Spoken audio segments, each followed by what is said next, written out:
अस्सलाम वालेकुम नाज़रीन, डिबेट में भली कार मया मुंहिंजी मेज़बान साइमा प्रोग्राम में गुफ्तगू कंदासीं अमरीका ईरान जी जंगबंदी के हवाले से जेका 2 हफ़्तनि ताईं ॿिन्हिनि धुरियुनि पारां उन ते इतफ़ाक़ कयो वियो ऐं पाकिस्तान उन जंगबंदी खां पोइ सिफ़ारती कामयाबी हासिल कंदे ॿिन्हिनि धुरियुनि जे विच में सालसी जो किरदारु अदा करे रहियो आहे ऐं मेज़बानी हेठि सुभाणे ऐं अॼु ॻाल्हियूं थियण वञनि पियूं। हिन वक़्तु जेका रीसेंट अपडेट आहे उन मुताबिक़ अमरीकी नायब सदर JD वेंस पाकिस्तान रवानगी खां अॻु मीडिया सां मुख़्तसिर ॻाल्हि कंदे चयो त असां पुर उमीद आहियूं ऐं नेक नियती सां ॻाल्हियूं करणु चाहियूं था, पर अगरि ईरान जी नियत सही न हूंदी त पोइ असां मुस्बत उनजो रद्द अमल न ॾींदासीं। उनखां अलावा अमरीकी सदर बि इहो चयो आहे त असां पुर उमीद आहियूं ऐं नेक नियती सां ॻाल्हियुनि जे मरहले खे अॻिते वधाइणु चाहियूं था, पर ईरान हिन वक़्तु ताईं लिबनान ते हमलनि जे हवाले सां ख़दशा ज़ाहिर करे पियो ऐं हिन वक़्तु बि जंगबंदी जे हवाले सां उनजा ख़दशा बरक़रार आहिनि। हिन वक़्तु पाकिस्तान इन सॼे मंज़रनामे में तमामु अहम रोल प्ले करे पियो ऐं यकीनी तौर ते दुनिया अंदरि पाकिस्तान जी सिफ़ारतकारी जी जेका कामयाबी आहे उहा हिन वक़्तु नज़र अची रही आहे ऐं हीउ जेको दौरो आहे यकीनी तौर ते ॿिन्हिनि धुरियुनि जे विच में इतफ़ाक़ खां पोइ पाकिस्तान ॿिन्हिनि धुरियुनि खे टेबल ते आणे ॻाल्हियुनि जे जेको मरहलो आहे उनजी मेज़बानी करणु वञे पियो। इन सॼे मंज़रनामे ते अॼु गुफ़्तगू कंदासीं। स्टूडियो में मूंसां गॾु मौजूदु आहिनि फारूक मुरई साहब ऐं इरफान महबूब साहब। तव्हां ॿिन्हिनि खे भली कार चवंदसि। फारूक साहब, पाकिस्तान लाइ तमामु अहम मरहलो आहे ऐं हिन वक़्तु सिफ़ारतकारी में पाकिस्तान सॼी दुनिया जे लाइ मर्कज़ बणियल आहे ऐं अॼु ऐं सुभाणे जेको अमरीकी वफ़द ऐं ईरानी वफ़द पाकिस्तान जी मेज़बानी हेठि जेको ॻाल्हियुनि जो सिलसिलो शुरू थींदो उनमें मुस्बत नतीजनि जी त हर को ॻाल्हि करे पियो ऐं नाउमीद त नथा चई सघूं, पर हिन वक़्तु इहो ई प्रिडिक्ट करे सघे थो त ॿई धुरियूं चाहिनि थियूं त हीउ मामिलो सॉर्ट आउट थिए ऐं जेका आलमी जंग आहे उनखे कंहिं न कंहिं नतीजे ते पहुचाइजे। तव्हां छा सम्झो पिया हिननि ॻाल्हियुनि जो जेको मरहलो शुरू थियणु वञे पियो, केतिरे हद ताईं ईरान तव्हांखे मज़बूत नज़र अचे थो ऐं अमरीका जेके ॻाल्हियूं करे पियो ऐं जेके बयान बि साम्हूं अचनि पिया, अमरीकी सदर हिकिड़े पासे ॻाल्हियुनि जी ॻाल्हि बि करे थो त ॿिए पासे धमकियूं बि उन जूं हलंदड़ आहिनि, त तव्हां कीअं पिया ॾिसो सुभाणे वफ़द बाक़ाइदा जेको आहे ॻाल्हियुनि जो सिलसिलो शुरू कंदो, मुस्बत तव्हांखे नतीजो नज़र ईंदे लॻे थो? बिल्कुलु हिन वक़्तु जेको आहे सॼी दुनिया जूं नज़रूं जेको आहे पाकिस्तान ते आहिनि। इन करे जो हीउ जेको खितो आहे इन में जेको आहे तमामु दुनिया जा मुआशी ऐं हवा जेको आहे तेल ऐं गैस जा ज़ख़ीरा आहिनि जेके सॼी दुनिया खे जेको आहे तरसील पहुचाई वञे थी जेका तेल ऐं गैस जी। ऐं उनखां अलावा बि हिते जेको आहे जेको मुतहदा अरब इमारात आहे, सऊदी अरब आहे या जेके इहे मुल्क आहिनि उते जेको आहे सो पूरी दुनिया जूं जेको आहे सो उते इन्वेस्टमेंट आहे त ज़ाहिर आहे जेको पूरी दुनिया बि परेशान आहे इन जंग खां। ऐं हींअर इस्लामाबाद में हुकूमत जी तरफ़ां जेको आहे तयारियूं कंप्लीट आहिनि ऐं उहे उमीद आहिनि त भई जेको आहे सो ॻाल्हियूं जेका कामयाबु थींदियूं। लेकिन ॿिए पासे जेको आहे तव्हां इहो ॾिसो त जेको आहे सो अमरीका जे पाकिस्तान में सफ़ीर हिकिड़ी पोस्ट रखी त 1 कलाक जे अंदरि जेको वफ़द जेको आहे उहो पाकिस्तान पुॼी वेंदो ईरानी, लेकिन बाद में जेको आहे उहा पोस्ट हटाई वई। उन खां अलावा वरी बि हिकिड़ी सोशल मीडिया ते ॿी पोस्ट आई त जेको आहे सो पहुची चुको आहे जेको आहे वफ़द पाकिस्तान, लेकिन उहा बि बाद में जेको आहे मंज़रनामे तां उहा पोस्ट बि हटी वई। इन सिलसिले में जेको आहे असांखे जेका मालूमात थी या जेका ख़बर पई जेका सरकारी जेका ईरानी पासदारनि इनकलाब जे जेके क़रीब जेका हिकिड़ी सरकारी एजेंसी आहे तस्नीम, उन जेको आहे सो इहो चयो आहे त भई जेको आहे सो इहो जेको असल जेको झगड़ो आहे न, झगड़ो त इन ई ॻाल्हि तां त आहे। पहिरियों त जेको आहे त ईरान खे जोरी ताक़त न आहे थियणो, ॿियो जेको झगड़ो आहे इसराइल पाण खे महफ़ूज़ करणु चाहे थो त भई जेको आहे सो हीउ हिनखे जेको ख़तरो आहे ख़लीजी मुल्कनि मां कोन्हे को। ख़लीजी मुल्क त हुननि सां जेको आहे हुननि आहिस्ते आहिस्ते बिज़नेस बि बहाल कयो आहे, अचणु वञणु बि उतां जे जेके रहाइशियुनि जेको आहे इसराइल जे अचणु वञणु UAE ऐं दुबई अचणु वञनि पिया, उते को हुननि जे लाइ को प्रॉब्लम कोन्हे को। लेकिन असुलु हुनजो झगड़ो जेको आहे ईरान सां आहे त भई ईरान ख़तरो इसराइल खे सिर्फ़ु ईरान खां आहे, बाक़ी ॿियो कंहिं मुल्क सां कोन्हे को। या ॿियो आहे त पाकिस्तान जेको ज़ाहिर उहो शुरू खां ई जेको आहे हुनखे तस्लीम नथो करे, पाकिस्तान मुखालिफ़ आहे, लेकिन पाकिस्तान पंहिंजे मुआशी मसइलनि ऐं पंहिंजी जेको आहे कोशिशि करे पियो त भई न उनजो झगड़ो न थिए, उनखां परे रहे पियो। हाणे ॾिठो वञे त जेको आहे सो जेकॾहिं ईरान जेको जेके इहे ग्रुप आहिनि जीअं गज़ा आहे में जेको आहे हमास आहे या लेबनान में हिज़बुल्लाह आहे, इहे जेको आहे सो हलीफ़ आहिनि जेको आहे न ईरान जा, ईरान जे तरफ़ां जेको आहे इहे विड़िया आहिनि ऐं ईरान उन्हनि जे तरफ़ां बि विड़ियो आहे। ऐं ज़ाहिर आहे पहिरीं ई जेकी शर्त जेको आहे उहो इहो ई आहे ईरान जो त जेके मां ऐं मुंहिंजा हलीफ़ जेके ग्रुप आहिनि उन खिते में मौजूदु आहिनि उन्हनि इहा जंगबंदी उन्हनि जे लाइ हूंदी ऐं उन्हनि जे ख़िलाफ़ु कार्रवाई न थींदी। लेकिन जेको आहे इन जंगबंदीअ जे ऐलान खां पोइ इसराइल जे तरफ़ां शुमाली लिबनान ते हमिलो कयो वियो, जंहिंमें सवें जेको आहे माण्हू शहीद थिया ऐं 1000 खां वधीक ज़ख़्मी आहिनि ऐं इहो मुसलसल कार्रवाई शुमाली लिबनान में जारी आहे। त हू जेको आहे सो चवनि था त जेकॾहिं लिबनान खे जंगबंदीअ में शामिलु न कयो वेंदो त थी सघे थो असां इन में ॻाल्हियुनि में हिसो न वठूं। अञा ताईं जेको आहे सो हू कोन जेको आहे ईरान जो जेको इहे न पहुता आहिनि, वफ़द न पहुतो आहे। लेकिन पाकिस्तान पूरो उमेद आहे त भई जेको आहे सो ईरानी वफ़द जेको आहे ज़रूरु ईंदो ऐं इहे ॻाल्हियूं कामयाबु थींदियूं। ऐं जेको उनखां अलावा इहो बि आहे त भई जेको आहे सो इहे अमरीका ऐं जेको आहे ॿिए तरफ़ जेको आहे सो जेको धमकियूं ॾिए पियो त भई जेको आहे असां जेकॾहिं ॻाल्हियूं न थियूं त इहो तमामु बुरो थींदो। ऐं इन खां अलावा ईरान जेको आहे सो आबनाए हरमज़ खोलण जो करे छॾियो आहे त भई जेको आहे उतां भली खुलियल हुजे, असांजी तरफ़ां उन खोले छॾियो आहे ऐं उन में अमरीकी जहाज़ बि गुज़री सघनि था। यानी ईरान पंहिंजे तरफ़ां कोशिशि करे पियो त जेको आहे मामिलो जेको आहे सो थधो रहे ऐं अमुन थिए ऐं ॻाल्हियूं कामयाबु थियनि। लेकिन इसराइल जेको आहे विच में जेको आहे इहे हमला करे इन्हनि ॻाल्हियुनि खे ख़राबु करण जी कोशिशि करे पियो। ठीकु आहे इरफान साहब, जीअं त तव्हां ॾिठो फ़लस्तीन में हमास ते इसराइल हमला कया ऐं सालनि ताईं इहे हमला जारी रहिया, गज़ा जी सूरत हाल तव्हांजे साम्हूं आहे। तव्हांखे छा थो लॻे उन जे बावजूदि बि बोर्ड ऑफ पीस जो क़यामु थियो ऐं तव्हां ॾिठो त सॼी दुनिया जा सरबराह उन में शरीक थिया ऐं हिकिड़ी मुस्बत कोशिशि उन्हनि कई, पर को नतीजो असां न ॾिठो। हिन कॉन्टेक्स्ट में तव्हांखे कीअं थो लॻे ईरान जे अंदरि हमला ऐं लिबनान जे अंदरि हमला, हिज़बुल्लाह खे काउंटर करण जी जेका कोशिशि कई पई वञे या जेके ईरान जूं प्रॉक्सीज़ आहिनि उन्हनि खे महदूद करण जी कोशिशि कई पई वञे, त हीउ मंज़रनामो गज़ा जे कॉन्टेक्स्ट में तव्हां को हुनमें चेंज ॾिसो था या ईअं ई हमलनि जो सिलसिलो बि हलंदो रहंदो ऐं ॻाल्हियूं बि हलंदियूं रहंदियूं? ॾिसो, पहिरीं ॻाल्हि त जेका हमास जंगबंदी आहे ईअं चवणु त को नतीजो न निकितो, ग़लति हूंदो, नतीजो निकितो आहे। हर कंहिंजे ॾिसण जो तनाज़ुर पंहिंजो आहे। छा इहो नतीजो वॾो न आहे त गज़ा में जिते रोज़ दर्जने माण्हू शहीद थींदा हुआ इसराइल जी नाजाइज़ बमबारीअ में, नाजाइज़ हमलनि में, उते फौरी तौरु इहो इंसानी जानी जेको नुक़सानु थी रहियो हो उहो बंदि थी वञे, इहा हिकिड़ी वॾी कामयाबी आहे। ॿिया जेके नुक़्ता आहिनि या जंगबंदी जिन बुनियादनि ते या शर्तनि ते कई वई उहे आस्ते आस्ते सॉर्ट आउट थींदा आहिनि ऐं उन में वक़्तु लॻंदो आहे। ॿी ॻाल्हि इहा, 40 ॾींहं अमेरिका ईरान ते चढ़ाई कई या हमला कया ऐं उन जा जेके मोटिव्स हुया तव्हांखे ख़बर आहे त ईरान खे भई असीं एटमी सलाहियत हासिलु करणु न ॾींदासीं ऐं उनजो जेको जौहरी प्रोग्राम आहे उहो ख़तमु करिणो आहे, मिज़ाइल टेक्नोलॉजी आहे, रिजीम चेंज आहे वग़ैरह वग़ैरह। इहे सभु हिकिड़ा मक़सद हुआ अमेरिका जा, जिन में पाण ॾिठोसीं त हू ॾाढो ख़राबु तरीक़े सां नाकाम थी वियो ऐं बाद में इहे ख़बरूं आयूं या अमेरिका जे अंदरां ई आवाज़ उथणु लॻा, सदर ट्रंप जे ख़िलाफ़ु तनक़ीद शुरू थी, अमेरिका जा पुराणा सियासतदान उहे ई चवणु लॻा या आलमी मीडिया ते इहे तज़िया ऐं तबसरा थियणु लॻा त भई सदर ट्रंप जेका घुत हई आहे ईरान ख़िलाफ़ु जंग में उहा सिर्फ़ु ऐं सिर्फ़ु इसराइली वज़ीर आज़म नेतनयाहू जे चवण ते हई आहे। ऐं इन खां पहिरियां बि नेतनयाहू मुख़्तलिफ़ जेके सदर रहिया आहिनि अमेरिका जा उन्हनि खे भड़काईंदो रहियो आहे या क़ाइल कंदो रहियो आहे त ईरान जे ख़िलाफ़ु हमला थियणु खपनि, ईरान जे ख़िलाफ़ु ऑपरेशन थियणु खपे, पर उन्हनि गौर वीचार खां पोइ इसराइली वज़ीर आज़म जी इन सलाह खे रद्द करे छॾियो। पर ट्रंप हुनखे हिकिड़ो अची वियो जंहिंखे हू क़ाइल करण में कामयाबु थी वियो ऐं अमेरिका ईरान जे ख़िलाफ़ु हलां करे छॾी। न त हिन जंग में जेको मोटिव अख़्तियार कयो हो अमेरिका या जंहिं बुनियाद ते जंग छेड़ी त भई ईरान खे असीं जौहरी ताक़त हासिलु न करणु ॾियूं, उहो त जून 2025 में बि सदर ट्रंप ऐलान करे चुको हो ऐं ॾाढे वॾे वाक़े हुन ऐलान कयो हो। सो हिकिड़ी शइ त वाज़े आहे त भई हीअ ईरान जे ख़िलाफ़ु जेका अमेरिका जारियत कई उहा सिर्फ़ु ऐं सिर्फ़ु इसराइली वज़ीर आज़म नेतनयाहू जी चुर्च ते कई वई। ख़ैर 40 ॾींहंनि खां पोइ आर्ज़ी जंगबंदी थी वई, इन में खिते में जिते जिते छिकताण हुई उहा फौरी तौर ते बंदि थियणी हुई ऐं इन जो ऐलान वज़ीर आज़म शहबाज शरीफ़ कयो। थोरी देरि खां पोइ वरी ॾिसूं था त इसराइल उन जी भञ कड़ी करणु शुरू करे छॾी ऐं हुन लबनान ते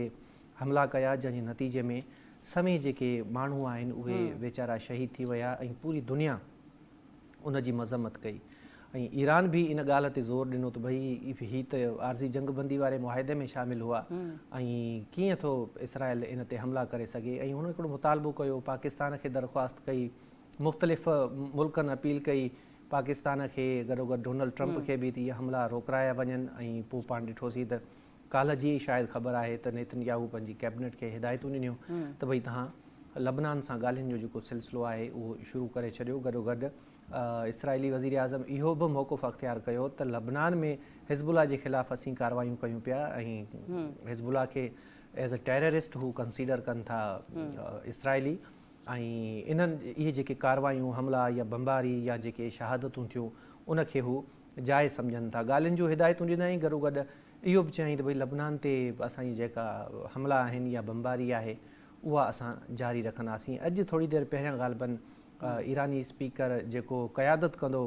अमेरिका सां ॻाल्हियुनि वारे मामले ते ईरान जी, उन चयो आहे त भई आरज़ी जंगबंदी वारे मुआहिदे में हीअ जेको मामिलो आहे लबनान वारो, त इते बि झड़पूं बंदि थींदियूं या हमला बंदि थींदा, इहो बि शामिलु हुयो। ऐं हीअ हिकिड़ी खुलियल भञकड़ी कई वई आहे। ऐं जेसीं ताईं लबनान जे ख़िलाफ़ु जेका जंग आहे उहा बंदि नथी थिए, आरज़ी जंगबंदी नथी थिए, ऐं प्लस में जेके ईरान जा मुंजमद असासा आहिनि उहे बहाल नथा कया वञनि, तेसीं ताईं ॻाल्हियुनि जो जेको अमल आहे उहो खटाई में पइजी सघे थो। बल्कि सिधो लफ़्ज़ जेको हुन यूज़ कयो आहे त भई ॻाल्हियुनि खां पहिरियां इहो ज़रूरी आहे त इहे ॿई जेके मुतालबा आहिनि या ॿई जेके नुक़्ता आहिनि इन्हनि ते अमल थियणु खपे। लबनान में जंगबंदी थियणु खपे, मुंजमद जेके असासा आहिनि उहे बहाल थियणु खपनि। इहो जेको बयानु आहे इहो ॾाढो सेंसिटिव आहे, हसास आहे, छाकाणि त हीअ जेका कमज़ोर आरज़ी जंगबंदी आहे, अहिड़े क़िस्म जा जेके अमल आहिनि उहे उनखे नुक़सानु ॾियनि था। बज़ाहिर असांखे इहा शइ महसूसु थिए पई त इहे जेके इसराइली वज़ीर आज़म जूं हरकतूं आहिनि इहे ॻाल्हियुनि वारे मामले खे ख़राबु करे सघनि थियूं। ऐं आरज़ी जंगबंदी ते इसराइल बि उन जी मुखालफ़त कई ऐं इसराइल चयो त असीं हाणे बि चयो पियो त असीं ईरान जे ख़िलाफ़ु ॿीहर जंग जे लाइ तयारु आहियूं ऐं बक़ाया जेके असांजा मक़सद आहिनि या हदफ़ आहिनि उहे असीं जंग करे हासिलु करे सघूं था। हिकिड़ी वरी ॿी शइ बि आहे, उनखे नज़रअंदाज़ न करणु खपे। जीअं मूं पहिरियां चयो त अमेरिका जेका जंग शुरू कई हुई उहा नेतन्याहू जी चुर्च ते कई ऐं 40 ॾींहंनि में अमेरिका जो जेको हशर थियो आलमी सतह ते या हुनजी सुपर पावर हुजण जो जेको भरम हो, जीअं उहो ख़तमु थियो आहे, तबाह थियो आहे, त अमेरिका चाहियो पिए त मूंखे कंहिं न कंहिं तरीक़े सां फेस सेविंग मिले। सो किथे न किथे शइ इहा बि ॻाल्हि मुंहिंजी सम्झे थी त भई इस्लामाबाद में जेके ॻाल्हियूं थियनि थियूं इन्हनि ॻाल्हियुनि जे ज़रिए 2015 में ओबामा सां जेको ईरान जो मुआहिदो थियो हो, जंहिंखे बाद में डोनाल्ड ट्रंप रद्द करे छॾियो, उन मां ॿाहिरि निकिरी आयो, मुमकिन आहे त अहिड़ी ई तर्ज़ जो या उहो साॻियो ई मुआहिदो हीअ जेको सुभाणे खां ॻाल्हियूं शुरू थी रहियूं आहिनि उहो थी वञे ऐं अमेरिका पंहिंजी वाह करे हिकिड़ी फेस सेविंग वठी हिन मामले मां निकिरी वञे। बाक़ी ईरान ऐं इसराइल जूं जेके झड़पूं आहिनि उहे इन तरीक़े सां जारी रहनि। ठीकु आहे इरफान साहब, ब्रेक जो वक़्तु थियो आहे। नाज़रीन, गुफ़्तगू जो सिलसिलो जारी आहे, त मुख़्तसिर ब्रेक वठूं था, असां सां गॾु रहिजो।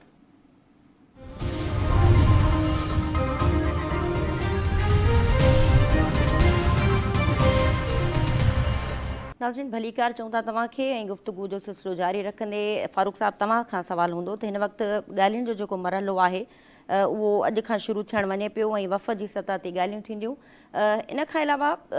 तव्हां ग्राउंड जी अगरि सिचुएशन ॾिसो था त चीन जो जेको रोल रहियो आहे, अमेरिका पाण चयो आहे त चीन राज़ी कयो ईरान खे त ॻाल्हियूं कयो ऐं हाणे ज़ाहिरा ॻाल्हियुनि जी जेका सालसी पाकिस्तान किरदारु उन में अदा कयो आहे, पर चीन जो तमामु अहम रोल आहे। बैकडोर डिप्लोमेसी में ज़ाहिरा चीन बि पाकिस्तान सां गॾु इन किरदार में हिसो वरितो आहे। चीन जो तव्हां कीअं ॾिसो पिया? ईरान जी त हू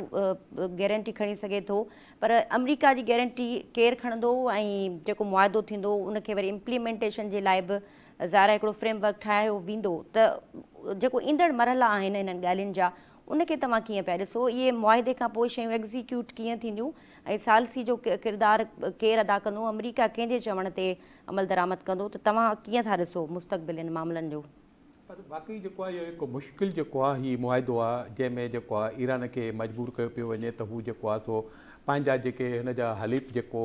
ग्रुप आहिनि लबनान में या गज़ा में उन्हनि खां लातालकीअ जो इज़हार करे इहो मुमकिन न आहे। इहो ज़ाहिर आहे जेकॾहिं इहे ईअं कंदा त पोइ जेको आहे ईरान कंदो त ज़ाहिर आहे हुन जेको अंदरूनी तौर ते जेको हुनखे ईरान खे नुक़सानु पहुचणो मुमकिन न आहे, पहिरीं ॻाल्हि। ऐं ॿी ॻाल्हि इहा त भई जेको आहे सो ईरान जेको आहे न सभिनी खां पहिरीं जेको आहे न वॾी उन्हनि में गारंटी घुरे थो, छो जो पहिरीं क़तर में मुज़ाकरा थियण दौरान ई अचानक जेको आहे हिन ते हमिलो थी वियो ईरान ते न, त इन में जेको आहे सो हू चए थो त हिनखे एतबार कोन्हे को अमेरिका ते। हुनजो चवणु इहो आहे त भई मूंखे जेको आहे असां ॻाल्हियूं मञण जे लाइ तयारु आहियूं, मुआइदा करण जे लाइ तयारु आहियूं, जेको मुमकिन थींदो असां करण जे लाइ। उन जी सभिनी खां वॾी ॻाल्हि जेको तव्हां इहो ॾिसो न, जेका ईरान शुरूआति कई हुनखे पहिरियों जेको कयो वियो त भई मुज़ाकरा तॾहिं शुरू हूंदा जॾहिं आबनाए हरब खोलींदो, हुन खोले छॾियो आहे। हाणे उतां हुन इहो बि चयो त जेको आहे कहिड़े बि मुल्क जा जहाज़ उतां गुज़री सघनि था, असांजो का पाबंदी कान्हे का। हाणे हिन ईरान पंहिंजी तरफ़ां करे ॾेखारियो, लेकिन अमेरिका जेको आहे सो सिधी सही ॻाल्हि आहे त हीअ चए थो त मूंखे का अहिड़ी गारंटी मिले सुभाणे जेको असां जेको मुआइदो कयूं त पोइ उन ते अमल थिए। तव्हांखे ख़बर आहे जेकॾहिं मुआइदो सुठी तरीक़े सां थी थो वञे, पुरअमन तरीक़े सां, सिर्फ़ु पाकिस्तान न पूरे खिते ऐं पूरी दुनिया खे उन मां फ़ाइदो पवंदो। लेकिन जेको आहे सो ईरान खे अञा ताईं बि इहो ख़तरो आहे त भई जेको आहे सो जेको असां त जेको आहे इन मुआइदे जी या इन वर्क जे जेको अमन मुआइदो थींदो उन जी भञकड़ी कोन कंदासीं, लेकिन जेको आहे न हिनखे अमेरिका मां इहो ख़तरो आहे त मतां जेको आहे जेको अमेरिका जेको आहे फिरी न वञे। ऐं मूंखे नथो लॻे त जेको आहे सो इहो मुआइदो न थींदो, थी सघे थो, लेकिन कुझु शर्तूं अमेरिका खे बि मञणियूं पवंदियूं ऐं कुझु जेको आहे शर्तूं ईरान खे बि मञणियूं पवंदियूं। त ईरान त तक़रीबन राज़ी आहे, हिकु ॿ शर्तूं आहिनि, हिकु त उनखे अहम गारंटी खपे ऐं ॿियो जेको आहे सो इहा गारंटी त भई जेको आहे हुनजा जेके हलीफ़ जेके इहे आहिनि पंहिंजो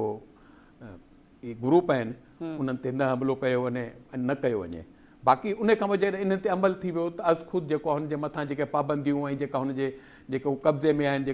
जेको उनजो सरमायो या जेके उन में असासा जेके अमेरिका या ॿियनि मुल्कनि में ज़ब्त लॻा पिया आहिनि ऐं हुन ते पाबंदियूं आहिनि तेल जे खपाइण ते ऐं मुख़्तलिफ़, उहो अॼु ख़ुदि जॾहिं मुआइदो थी वेंदो त उन में उहे अची वेंदियूं, उहे ख़तमु थी वेंदो। लेकिन हींअर सभिनी खां वॾो मसइलो आहे हुनखे त अमेरिका वाइदे सां फिरी ऐं वरी जेको आहे पंहिंजी जेको आहे सो मतिलबु गारंटी खपे अमेरिका इनखे ईरान खे। ठीकु आहे। अच्छा इरफान साहब, हिन वक़्तु तव्हांखे जीअं ख़बर हूंदी त अमरीकी सदर मई में चीन जो दौरो करणु वञे पियो ऐं अमरीकी सदर चाहे थो त हिन खां अॻु में हिन सॼे माहौल मां निकिरां ऐं हिकिड़ी बहितर पोज़ीशन में हू चीन वञणु चाहे थो। उन जे लाइ केतिरो मॉरल ग्राउंड मज़बूत थींदो ट्रम्प जो इन मई ताईं, ऐं मिडल ईस्ट जे अंदरि जेको अॾा आहिनि उन जा उनखे बंदि करण जी ॻाल्हि थिए पई, त जेका तॾावेड़ जी ॻाल्हि थिए पई त अमरीका जा हिन सॼे ख़िते मां तॾावेड़ जेको आहे उनजो साइन शुरू थी वियो आहे, उन जीअं सम्झो त शुरूआति थी चुकी आहे, ज़ारा हिकिड़ो लॉन्ग टर्म मामिलो आहे। त अमरीका कीअं हिन सॼनि मामलनि खे ठीकु कंदो ऐं चाइना सां उनजो जेको हिन वक़्तु मामला हलंदड़ आहिनि ऐं ईरान जी जंग में बि चाइना जो वॾो रोल आहे, त हिन वक़्तु इहो जेको मुलाक़ात थियणु वञे पई मई में, तव्हांखे छा थो लॻे छा इन में ग्राउंड रखंदो ट्रम्प ऐं कीअं हिन सॼे मामले खे हू वाइंड अप कंदो, त मुस्तक़बिल में तव्हांखे कीअं थो लॻे इहो मामिलो? ॾिसो इख़लाक़ियात जो त मॉरली ग्राउंड जी जेका तव्हां ॻाल्हि कई थी, इख़लाक़ियात जो त परे परे ताईं को तालुक़ु कोन्हे डोनाल्ड ट्रम्प सां, न ई हू इख़लाक़ियात खे का अहमियत ॾिए थो। ख़ासि तौर ते कुझु ॾींहं पहिरियां जेको हुन ईरान जे हवाले सां ट्वीट कयो, हिकु एॾे वॾे मुल्क जंहिंखे सुपर पावर तौरु तस्लीम कयो वञे थो ऐं पाण खे अलाए छा थो सम्झे, ज़मीनी ख़ुदा थो सम्झे, उनजो हिकिड़ो प्रेसिडेंट आहे जेको कचियूं गारियूं वेही लिखे कंहिं मुल्क जे लाइ, इन ॿोली मां तव्हां अंदाज़ो लॻायो त उनजी जेका तरबियत आहे या उनजी जेका इख़लाक़ियात आहे हू केतिरो उन मां वांझल आहे। बाक़ी जेका मई जी तव्हां ॻाल्हि पिया कयो, ग़ालिबन शायदि कॉन्फ्रेंस वग़ैरह बि आहे ऐं उन हवाले सां बि उनखे चीन में शिरकत करणी आहे, वञिणो आहे ऐं इन खां मई खां पहिरियां ग़ालिबन इहा मुलाक़ात रिथियल हुई, पर इन जंग जे करे उहा पोस्टपोन थी वई। बाक़ी ॾिसो न तॾावेड़ जी जेका ॻाल्हि आहे उहा ॾाढी मुश्किल थी लॻे। अमेरिका हितां तॾावेड़ करे वेंदो या हिन ख़िते मां जेकॾहिं इरेलेवेंट थी वेंदो त पोइ कीअं सुभाणे कहिड़ा मुल्क आहिनि जेके सालसी जो किरदारु अदा कंदा, जेकॾहिं अमेरिका अहिड़ी क़िस्म जी का हरकत करे थो इसराइल जे थ्रू, केरु उन सां ॻाल्हाईंदो? जॾहिं हिन ख़िते में अमेरिका जा मफ़ाद ई न हूंदा त पोइ कीअं अमेरिका कंहिं बि मुल्क जी ॻाल्हि ॿुधंदो? मौजूदा जेके ॻाल्हियूं हलनि थियूं, तव्हां चयो त चीन वेंदो मोरली ग्राउंड या कीअं पिया ॾिसो, त हीअ जेके मौजूदा ॻाल्हियूं बि थियनि थियूं इन में चीन जो हिकिड़ो वॾो किरदारु आहे। तव्हां चयो त चीन रुॻो ईरान जी गारंटी ॾींदो, ईअं न आहे, चीन अमेरिका जी बि गारंटी ॾेई सघे थो ऐं अमेरिका जे बि मफ़ाद में इहा ई ॻाल्हि आहे त ईरान सां जेके हुन जा तालुकात आहिनि उहे ठीकु रहनि। सऊदी अरब खे न विसारणु खपे, नारा जा जेके मुल्क आहिनि उन्हनि खे न विसारणु खपे, जंहिंजी अरबें डॉलरनि जी इन्वेस्ट थियल आहे अमेरिका में ऐं जेके अमेरिका ते भाड़िनि था, ऐं अहिड़ी सूरत हाल में जेकॾहिं मामलात ॻाल्हियुनि वारे पासे वञनि था। बिलावल भुट्टो ज़रदारी अॼु हिकु ॾाढी ज़बरदस्त ॻाल्हि कई आहे परॾेही मीडिया सां ॻाल्हाईंदे, उन चयो त भई ऑप्शन बी कोन्हे को इन मामले में, कोई बि ऑप्शन बी कोन्हे को, प्लान बी कोन्हे को, प्लान ए ई आहे ऐं उहो प्लान ए आहे अमन मुआहिदो। हाणे जेकर उहो फ़र्ज़ु करे था वठूं, अलाह न करे ईअं थिए, छो जो खिते जे मफ़ाद में आहे त अमन मुआहिदो थिए ऐं हीअ जेका छिकताइण वारी सूरत हाल आहे उहा जल्द खां जल्द ख़तमु थिए। पर पाण सपोज़ करे था वठूं थोरी देरि जे लाइ, जेकॾहिं इहा शइ ईअं नथी थिए ऐं छिकताइण जेकॾहिं वधे थी त पोइ इन में डोनाल्ड ट्रम्प खे त को नुक़सानु आहे ई कोन न। नुक़सानु त पाकिस्तान खे आहे या जेके ईरान जा पाड़ेसरी मुल्क आहिनि, नार जा मुल्क आहिनि, सॼो विच ओभर आहे, विच ओभर जी मईशत आहे, अवाम आहे, नुक़सानु त उहे भोगींदा। सो पूरे विच ओभर जो गल्फ कंट्रीज़ सां पाकिस्तान आहे, सभिनी जी इहा ई कोशिशि आहे, चीन जी इहा कोशिशि आहे, रूस जी इहा कोशिशि आहे, मुख़्तलिफ़ मुल्क आहिनि जेके बयानु ॾियनि पिया, इवन ईरान इन जा अमेरिका जा जेके इतिहादी मुल्क आहिनि उहे बि इन ॻाल्हि ते ज़ोर भरनि पिया त भई मुआहिदो जेको आहे इहो कामयाबु थियणु खपे, ॻाल्हियुनि वारो जेको अमल आहे इहो कामयाबु थियणु खपे। ऐं तव्हां